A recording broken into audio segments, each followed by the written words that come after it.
મિત્રો આપણે જોઈ શકીએ છીએ કે આપણા સ્વામિનારાયણ સેવાશ્રમ વસ્તડી ખાતે આપણા જે મોક્ષના દાતા ઘનશ્યામ મહારાજનો જે દ્વિતીય પાઠોત્સવ મિત્રો જ્યારે આપણે અહીંયા ઉજવી રહ્યા છીએ ત્યારે મિત્રો અત્યારે હાલ અહીંયા આપણા લગભગ 2 થી 2.5 જેટલા હરિભક્તો અહીંયા પ્રસાદ લઈ રહ્યા છે એ મિત્રો આપણે જોઈ શકીએ છીએ।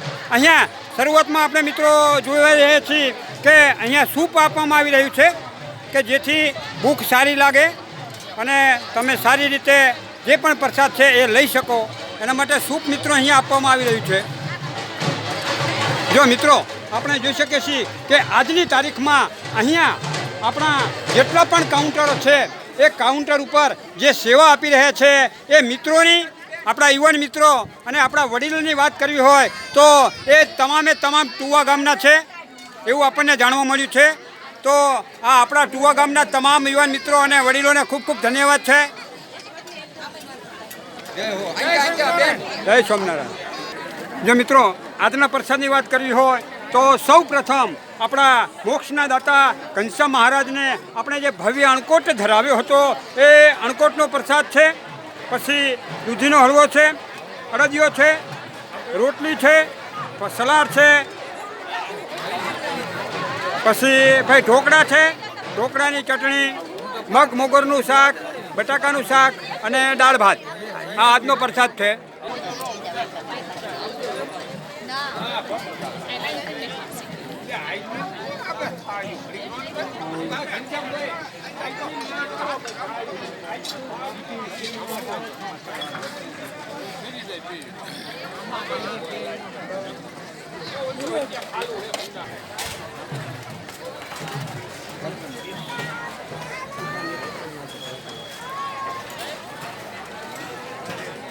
हाँ हाँ जो मित्रों આપણે જોઈ શકીએ છીએ કે જમી લીધા બાદ અહીંયા સાસની સેવા પણ ખૂબ જ સુંદર રીતે અપાઈ રહી છે। ભક્તજનો ખૂબ ભાવથી અને શાંતિથી અહીંયા આ સાસ લઈ રહ્યા છે।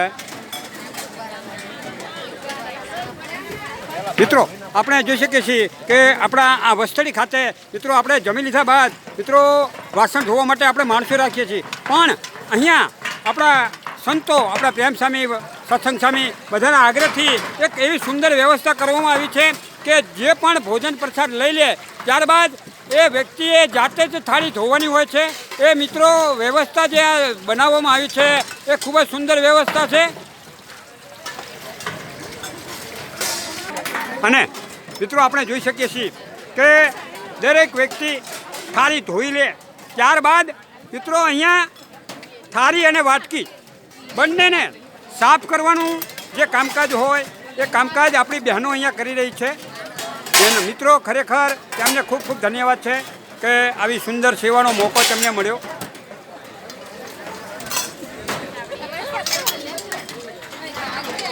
તો બોલો ઘનશ્યામ મહારાજની જય।